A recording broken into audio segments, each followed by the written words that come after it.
here? Any doctors? Any doctors? Any? No? They're all, there you go. What kind of doctor are you, my friend? What kind? Joint and spine specialist. I've been looking for you all my life. You don't know. The way he just said joint and spine, in my mind, I go, ooh, baby, please don't go. Where have you been, my friend? Can I get an appointment for Monday at 4? Holy shit. So, what's your name, my man? What's your name? Alex. There you go. Young people don't come in, do they? It's usually like older people like myself. Young athlete. Oh, you got cocky, huh, you motherfucker? I work for the Chargers. I work for the Dodgers and the Chargers. All right, Alex, you show off, you He's like, young superstars come in, Maz. Not old losers like you. I'm going to go to his office. It's going to be a bunch of like young, good-looking people walking out with great joints. Just see you later. Like, I want to be like them, Alex. You have no hope, Maz. Alex, let me ask you a question, because I went to the doctor and I told him I had like injuries, and he goes, have you thought about stretching? I go, what are you, a Pilates instructor? I go, I hurt myself opening the refrigerator. Who stretches before opening a refrigerator? Who walks up to the fridge? Let me just get my calves before I open up this refrigerator. I'm getting your juice, honey. I just got to get my calves. You want ice? I got to open up my hips for the ice. I got to open up. F***ing Alex, congrats. Oh, my God. You think I'm joking? I want to talk to this guy. Alex, I got pains here. It's like everywhere. Alex, I had a good 45 years. 45 years, my life was just going that way. And then like 7 years ago, I was like, I feel a little. And the worst, when you feel a little, you feel here, and then all of a sudden you're like, it's somehow, because you go to them, they go, it's all connected. It's all connected. It's your glutes. It's all about your glutes. You got to work the glutes. You got to work your core. I'm walking around trying to work I'm just fucking walking around. I'm flexing all the time. Hey, how you doing? I'm just trying to survive. Alex, the truth is, if you were honest, Alex, you would be on. If you were honest, everyone that my age that comes in, you'd be like, look, the truth is, human beings, you're supposed to die at 40. And we just got some pills to keep you going. Oh, my God. Oh, it's so sad. I played soccer. In my mind, I'm 22. I went and played soccer today. And I say played, but it's not really like, I tried. I play with a bunch of Persians. It's the most... At first, it's very nice. We show, hi, good to see you, man. Hi, during the game, what the fuck is wrong with you, I always leave. I'm like, my life sucks. I shouldn't have. My wife yells at me. My soccer friends yell at me. This is. I'm going to go to Alex, get my joints adjusted. This is you're the only thing I have to look forward to. I can't wait till Alex adjusts my joints. Alex. Oh. I'm obsessed with, I love Alex. He's going to give us all a discount. Can we get a discount if we come in? Mention my name. Go to joints.com, #Jobrani. You get 5% off on your joint adjustment. I don't even know what that means. No, really, like for 20, like up until, I don't mean to depress you as you go into your 30s, but this is I'm your future. Poor girl, she's like, my birthday's today. I'm like, you're going to die soon. What's your name, young lady? What's your name? Bailey. And have you had any kind of big injuries in your life or no? Your stepdad's a chiropractor. There you go. Alex, how do you feel about her stepdad? Alex is like, I went to fucking medical school for 22 years. I focused on joints. Do you understand? I focused on the joint. And then her dad cracks people. What the Her dad is basically a doctor that does what you do to lobsters, their dad does to human beings. You walk in, he gives a crack. Her stepdad's like, I think that's going to work. I don't know. I did a 6-month program at UCLA Extension. Crack, crack. And I feel better, doc. I feel better. How many patients come in going, I went to a chiropractor. You know how many patients he's seen that go, I thought I was okay. The chiropractor cracked me, but I need help in my joints now. I had a neck thing. Now it's in my knees. I don't know how that happened. Crack, crack. I've been on that bed. It's the guy. It's the guys. When you go to the chiropractor, that's the most.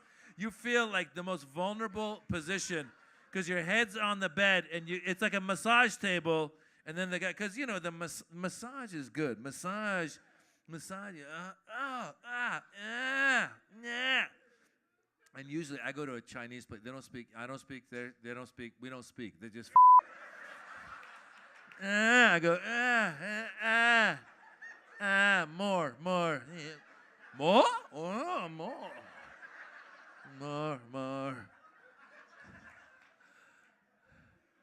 But the chiropractor tends to be your stepdad. He's like, all right, just loosen up. I'm like, oh, fuck, what's he doing? Was that a zipper? What the going on? What was that? He said, loosen up.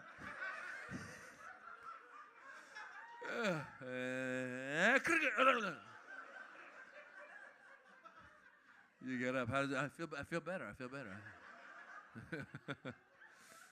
Next day, hi, Alex. I need an appointment. I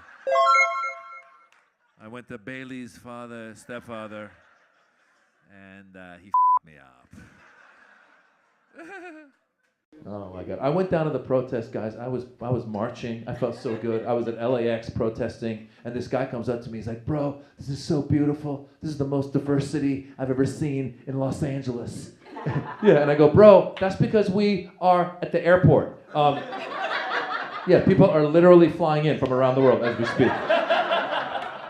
The guy goes, "Yeah, but there's Asians here." I go, "That's because Air Asia just landed." Do you think all these people would come to a protest with luggage? What the hell? There was one Korean guy, he was just trying to cross the street. The poor guy, he got, excuse me, no, Trump must go, but so must I. I have to go. Trying to go to Disneyland. I went to the protest, guys. I learned something at the protest. I learned that white people born in America protest differently than people of color and other people not born in America. Because we were all protesting and marching, and it felt good. Ecuador, it felt good. We're all protesting. And then the riot police came out. And I was like, oh, shit. I'm just going to go protest over here for a second. But the white dudes did not care.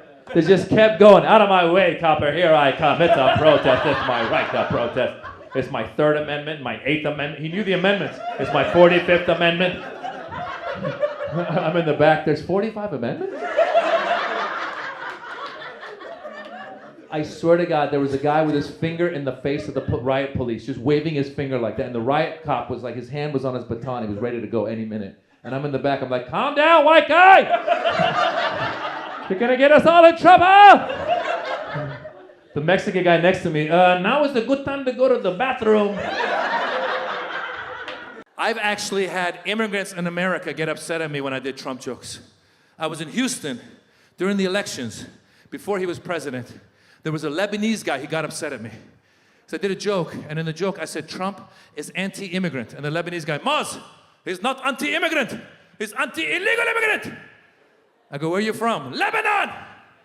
I go, why are you screaming? I don't know. I go, you're a legal immigrant? Yes, I am. I go, well, good, what's your name? He goes, Hossein. I go, good luck to you, Hossein. We'll see how it goes for people named Hossein if this guy wins. And now it's not looking good for people named Hossein, right? They're trying to actually limit legal immigration from a lot of these countries as well. I don't know if you heard about this. Trying to limit legal immigration from places for Hossein as well as Jose.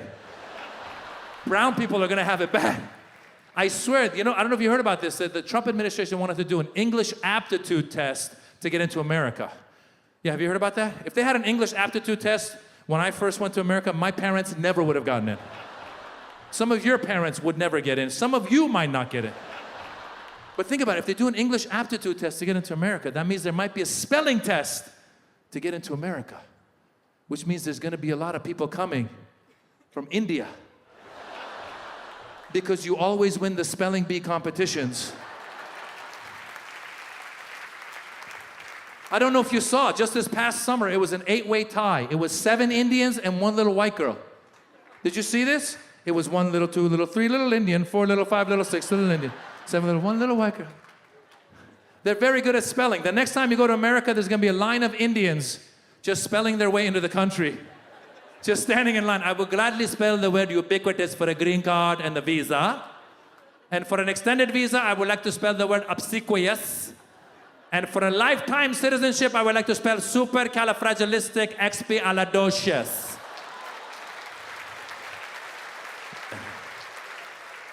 And I will do this backwards. Iranians are screwed. We can't spell. Our W's become V's. Our V's become W's. We're gonna be at the border. You want me to spell what? Okay, what is VAT? Deported? Thank you very much. Thank you very much. Thank you. We're so polite. Thank you. No, I deport myself. You have a seat. I deport. Thank you. You want, I bring the tea and then I deport. Don't worry. You give me handcuff, I handcuff myself. You realize, I go, don't worry. Don't worry, I go. Arabs, you're screwed. Your P's become B's. Your B's become P's. You're going to be at the border. You want me to spell Abel? Abel, A-B-B-L-A. Abel. Yeah, habibi, Abel, like Abel, computer. A-B-B-L-A, computer. Deported. Shukran, habibi. I go with Iranian. Shukran, habibi. Latinos, you're screwed. Your Y's become J's, your L's become Y's. You're going to be at the border. Do you want me to spell yesterday? Yesterday. Yesterday going to be J. Yesterday. You guys, I'm so excited to be here. First of all, thank you so much for all of you for coming out. I dressed in my Miami Vice outfit just for you guys. Don Johnson, look at me now. Hey. Yeah. Oh my God. You guys, listen, I'm so excited because this comedy special is about 23 years in the making, okay?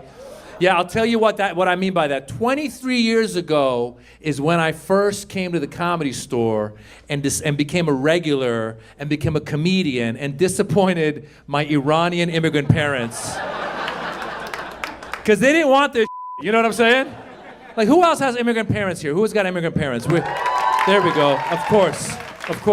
Like, you, what's your background? What's your background? You, yes. Egypt. And what do you do?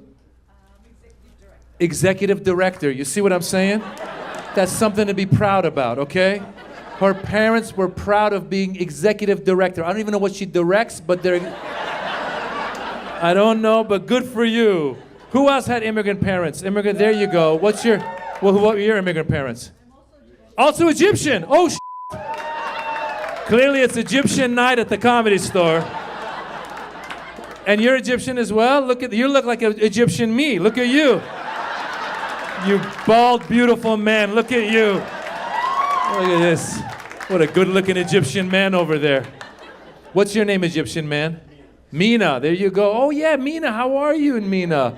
What do you do again? What do you do? Engineer. You see, I'm not even his parent. I'm proud of him. That's what they want, Mina.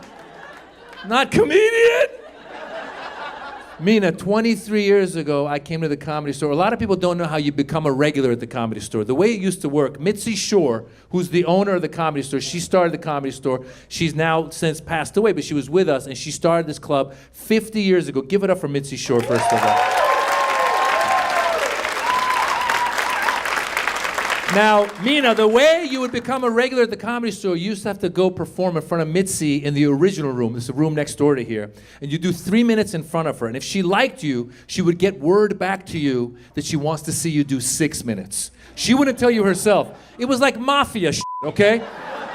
I swear to God, you do your 3, and if they liked you, somebody in the hallway would be like, all right, come back for 6. You'd be like, all right, I'll see you later. And if they liked the 6, they go, come back for 10. And then once you do the 10, she would sit in the back seat by the exit sign, and she would watch you. And as you're walking off stage, if she liked you, she would let you know, and she would make you a regular. Now, for me, this club, all the legendary comedians had gone through it. Richard Pryor, Robin Williams, Jim Carrey, my hero, Eddie Murphy. He'd been, oh my God. So I did my 3, I did my 6, I did my 10. Now I'm performing in front of Mitzi, of course, starting out. I'm talking about being Iranian. You know, she realizes I'm Middle Eastern. So I finish my set. I walk off the stage, and I'm walking past her. And the whole time, you want her to grab your arm. If she grabs your arm, that means you're going to be a regular. If she lets you walk through, it's like, F you, get out of here. Go be an engineer. No offense. No offense, Mina. Guys, it's about a 20-foot walk. It felt like 10 miles. I'm walking by. I'm like, Mitzi, please grab my arm. Please grab my arm. I want to be like Eddie Murphy. Grab my arm. As I'm walking by, her hand comes out, grabs my arm. I go, oh my God, it's happening. And then she pulls me close. She goes, you're very funny. I go, thank you, Mitzi. That's how she would talk. And then she goes, I'm going to make you a regular. I go, thank you, Mitzi. Then she goes, have you ever thought about wearing the outfit? I go, what outfit? She goes, you know the outfit, the hat and the gown. I go, hat and gown? She goes, you know the hat and the gown. I realized, oh shit, she wants me to wear a turban and a dishtasha on stage because I'm Middle Eastern. So I looked at her, I go, yeah, sure, that's a good idea, why not? I swear to God, I walked into the hallway. I go, what did I just agree to do? This is bullshit. And for 2 weeks, I was finding ways to get out of the outfit. And I thought she would forget because she was getting older then. I thought maybe she would forget. On Monday, the booker at the club, her name was Corey. She called me up. She goes, Maz, congratulations. Mitzi told me you're a regular. I go, yes, I am. And she goes, she also told me you're going to wear the outfit. I go, I go, Corey, what happens if I don't wear the outfit? She goes, well, you're not going to get as many spots. I go, okay, all right. So then I had to figure out how to get through this. So then I realized Mr. Delshad, Jimmy Delshad, I remembered, I found out that there was this Iranian guy who had been making fun of the mullahs in Iran, you know, the turban, the leaders of Iran, and he would do it on Persian television. And so word had gotten back to their supporters, there was a guy making fun of them. So this guy was doing some kind of live performance in LA, and some of the supporters of the regime showed up. They threw a rock, and they hit him in an eye. They blinded him in one eye. Yeah, and when I heard that, I go, that's it. I called the club. I go, hey, listen, Corey, I've been looking for the outfit. I got my eyes on some turbans. But I just want you to know, I just found out that there was a guy who was wearing the outfit, and the supporters of the regime showed up, and they threw a rock and blinded him. So I could wear the outfit, but they might come to the club and go after me. And worse yet, they might blow up the club.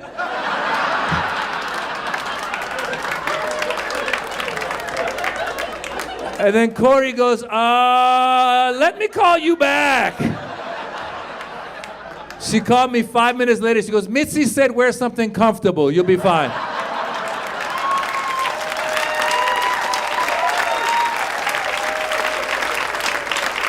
I got out of wearing the outfit. And now I'm Miami Vice. Look at this.